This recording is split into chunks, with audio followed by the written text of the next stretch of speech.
Hello, and welcome to the very next day on Kales to Rails. So today I walked to Lubián. Let's start at the start. Also, apologies for the not so great light and the terrible angle, but you work with what you got, and I don't feel like making this any better. Camera angles. So this morning, woke up and I decided not to get water last night because the woman who owned the hostel said they're fixing the water, everything's gonna be fine. She was wrong. So this morning there was still no water. I had probably around a half a liter left, maybe. And I really had to use the restroom and there's no water.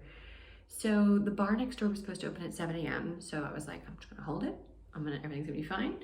7 a.m. came and went, the bar was not open. 7:15 came and went, bar was still not open. It's time to hit the road. So luckily the hostel owner yesterday had brought in big buckets of water from the river for you to throw into the cistern to be able to use the toilet. So at least I could go to the bathroom, that's something. But still didn't have more water to drink. So definitely wanted to start super early. So I did not want to wait to see when that bar opened because the later you start, the hotter it's going to be, the more you're going to need that water. So took off, 3 folks were in front of me, 2 were behind, and it was still pretty dusky out there, or I don't know what you call it in the morning, but pretty dark.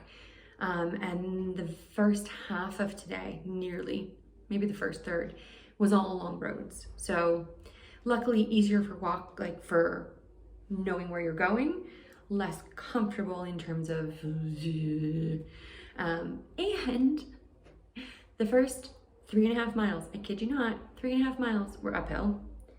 And then there was this brief sort of semi-flat area where you had to go around a river because the highways and roads went through tunnels, but the pedestrians weren't allowed. So you had to take this sort of roundabout way.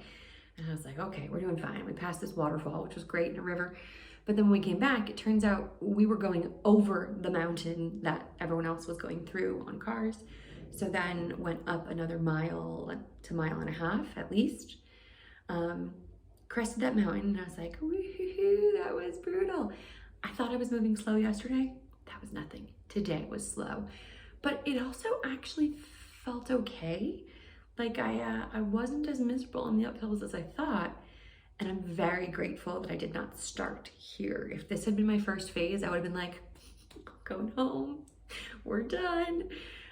So get to the top and ran into 2 biking Camino people there.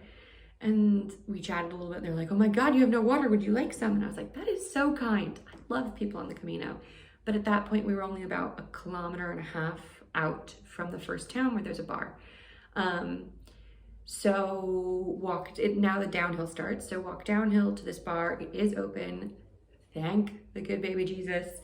Got 1.5 liters of water, filled up my backpack. And then I also had a refresca, like a limon. I guess it's kind of like a lemon soda. Maybe it just is lemon soda. I don't know. But I wanted to order something besides the water at this bar, but I really didn't want coffee. And actually, I think the sugar in that thing really helped me through today. So I gotta think about that.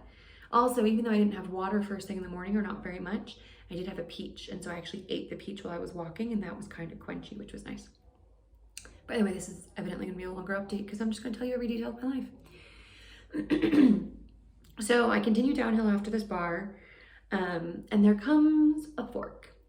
Now, my guide specifically says the way to the right is not open because of construction, and that the way to the left is the detour.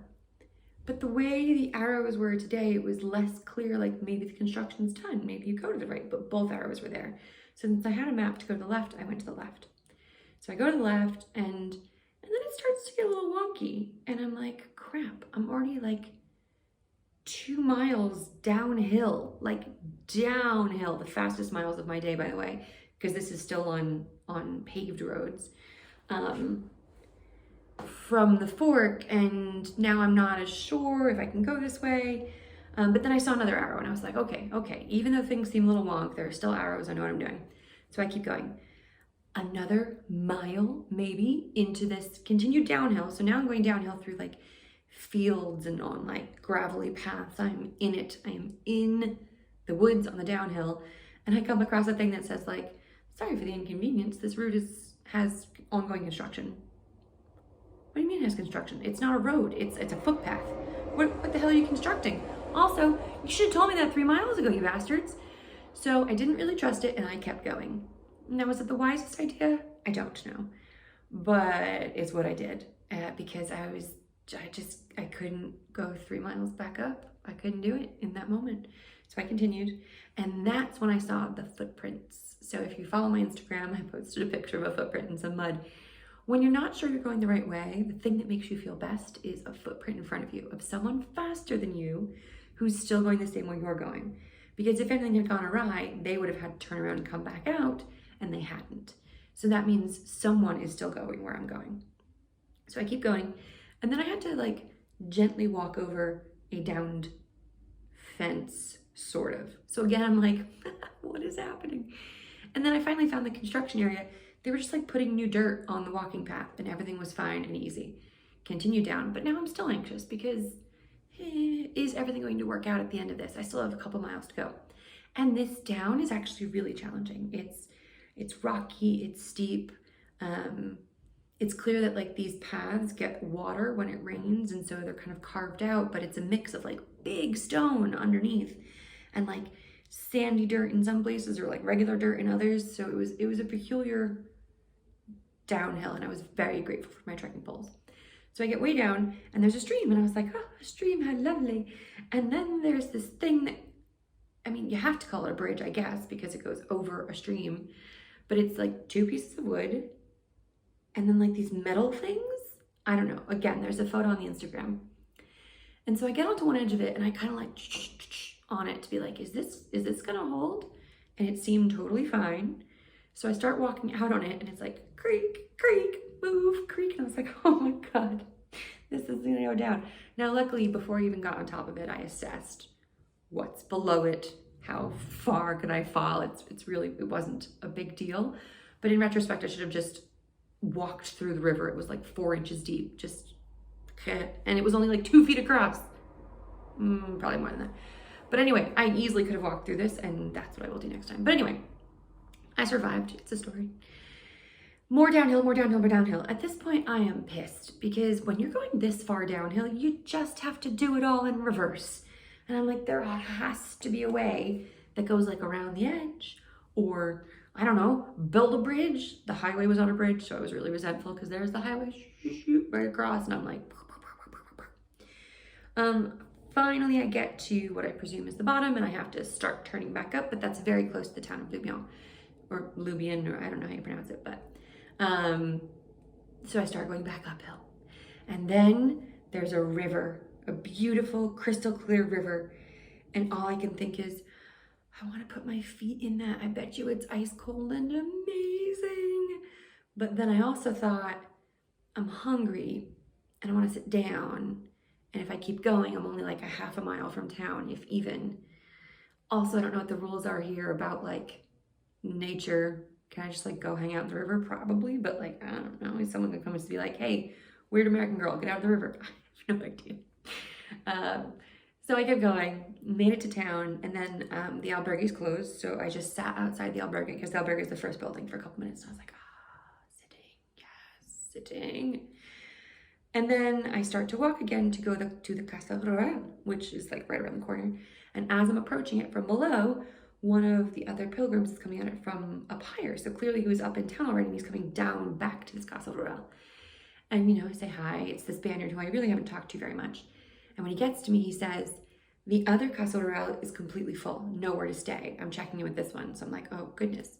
So we walk up to the gate, the woman comes out, and this one's full too. The whole town is full. She's like, I don't know, there's just a lot of pilgrims tonight.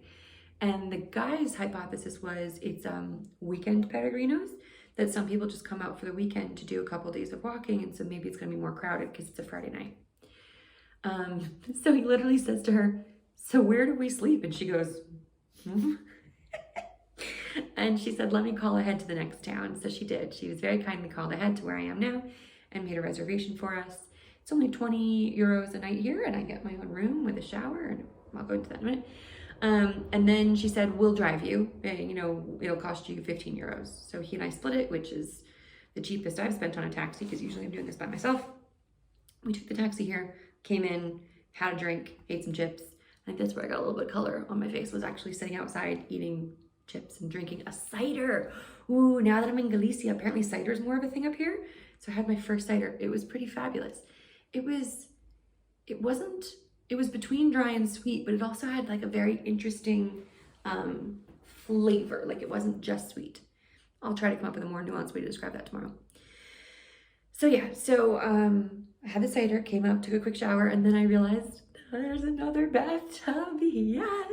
But after that, went down and ate tortilla and salad with him, chatted for a while. It's so funny because with my Spanish at its current level, whenever I hang out with Spaniards, they speak for like 90% of the time. And I ask like, oh, really? Or tell me more. Or what about this detail? And they just talk. And this was no exception. But it's still cool, you know, learning, listening. Came back up and took a nice long bath. Now, what was even better about this bath than the last one is that one, there was a plug for the drain, thank goodness. And two, it was actually long enough for me to have my legs fully straight. Now, in the last bathtub, my knees were practically my chest. I am not a tall person. So I suddenly felt like, oh, is this how tall people feel in regular baths? How sad is that? I am so sorry, tall people. Luckily, this bath was made short person appropriate. So yeah, that's the story. I'm in Vilavella instead of Lubián. I don't know what I'm gonna do tomorrow because to the next place I was planning on going is very short. It's probably like 7 miles, maybe. But then the next stage I could either do, it's either quite long or it's again 2 very short days. So I'm having a bit of trouble figuring out how to navigate what's best for my health and yet getting like a real walk in and calling ahead. I might have to make reservations because now that I know there are more people this weekend out on this particular track, it's going to be kind of tricky. So I have no answers yet, just questions. I have leftover tortilla for dinner, which I'm very excited about. They gave me a lot at lunch. And I guess tomorrow's update, we'll find out where I landed. So, oh, this is very long. Sorry, super long video. Thanks again for joining me and listening to the ridiculousness that is my journey. And I'll see you tomorrow. Bye.